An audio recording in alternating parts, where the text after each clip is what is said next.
Mini N12, 14, 16, 18, Generation 2 Mini Cooper S, Cooper 1. This video is about, do you need a temperature gauge? Because these vehicles don't come with a temperature gauge, and this video is to discuss, do you need one, and if so, why you need one. So let's get into this video in a bit more detail. So before I answer that question, you really need to understand how these engines are designed to understand the answer. And once we explain all this, you'll probably come to the answer yourself.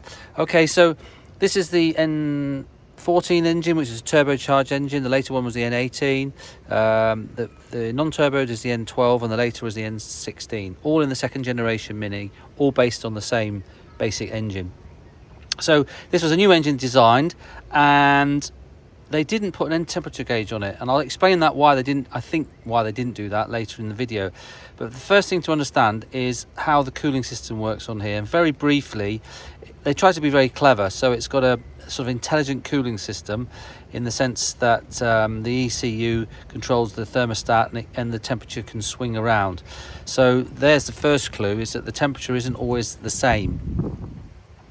So basically they've got a thermostat, which is plastic, which bolts on down under here on the end, and then they've got a link pipe from that plastic thermostat that goes around the back of the engine to the water pump, which is on this side. And that water pump is driven by a friction belt, a friction between the actual belt that runs, say, the alternator, and then it has an idler gear in there, which is a friction belt which runs against the water pump. Okay, so that's how the water pump works. You've got the plastic there. Now, they designed this engine to run really hot. So normally, when you look for a temperature gauge, it will say, well, the warning light comes on at 100 degrees, because that is exactly the temperature that most engines would say, right, we're about to overheat. Because most engines used to run at about 90 degrees. But these range of engines, which are also in the Citroens and things like that, designed by BMW, Peugeot, they actually run a lot hotter. So their sort of standard operating temperature is around about 105 to 108 degrees, and the fans don't even come on to 117. So I've just said you've got 105 to 106 degrees and 117. So there's a huge difference there in range. Okay, now if you're in sport mode or you're running really hard, then the ECU can control the thermostat to drop that down even to 90 degrees and even lower. So you now got a situation where you could have 85, 90, 105, 117, and the engine is supposedly working fine. Now, because it runs so hot, the plastics, especially these ones at the back and your thermostat here, the plastics get very brittle, as we all know with plastics over time, and the heat cycles of hot cold of the engine, they get brittle. And so what can suddenly happen is the thermostat can split and dump all of your water. Also, the link pipe is a major fault problem, where that can actually snap off at the end here and leak, or it can split in the middle. Now we did a full refresh on there, which I've got videos about that, and I put a new link pipe on, and within 1 year it split. Luckily we saved this before it caused too much damage. So what happens then is all your water dumps out. Now, because you haven't got a temperature gauge, how do you know? Because the way the temperature gauge works is actually on the water, the temperature of the water. But if you've got no water in the system, it's not even going to tell you, is it? So the only way you'll know when you've dumped all your water on one of these engines is when you seize it, or you get the oil pressure light come on. Once the oil pressure light comes on, you've already trashed your engine.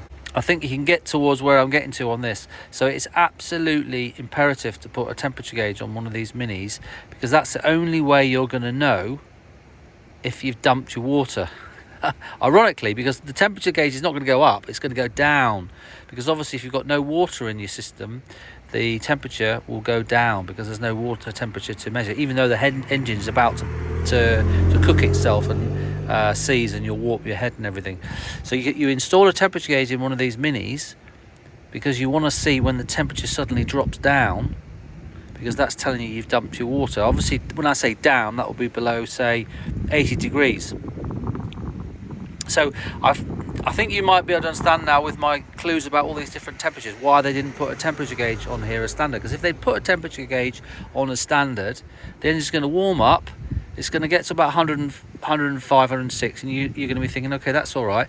Then suddenly you start doing some sporty driving and it might come down to 80. You're thinking, oh my God, what's going on here? Then you stop at the traffic lights and it goes right up to 117, and then the fans kick in and bring it back down again. So you're going to start thinking, oh my gosh, there's something going on with here. And everyone who had one of these minis will be bringing them into the dealers and say, look, I think I got something wrong.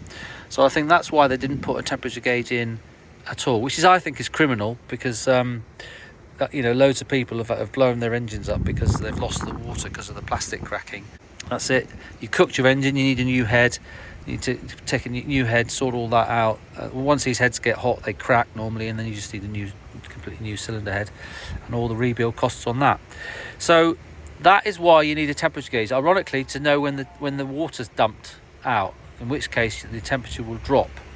The only time the temperature will actually go up, like as you would imagine, to get extremely over, say 120, would be if your friction system down here on the water pump fails somehow. So you've still got all the fluid in the system, but the pump's not running, so that all that fluid is just going to get hotter and hotter and hotter. And under that circumstances, your temperature gauge, which you will install on here, will go higher than, say, 117, 118. That's when you start to think, okay, I have got a problem as well. So you'd save your engine that way. Or the other way is that you dump all your water on the motorway or something, and suddenly your temperature starts dropping down below 80 degrees, then you know you've got a problem. Okay, I've got another video on the channel, which I'll put a link at the end of this video, which links you to how to install a temperature gauge in here, and I've just done that on this vehicle, and I have to say it's a really big peace of mind to know what the temperature of your engine is. Now, the good news about installing a temperature gauge on this Mini is that it's all through the ECU, so you use a OBD2 connection and you can install the temperature gauge inside, so you don't need to do anything inside the engine here. It's just all connected electronically inside, which makes it a lot easier. So please look at that video linked at the end of this video, and it shows you how to do it, and it's not very expensive. It just takes a little bit of time to install it, and that's it. Hope this video has been helpful. Hope it gives you some advice about why you need a temperature gauge. If you like the channel, subscribe. If you've got any comments, send me a comment, and remember, the most important thing, you can do it.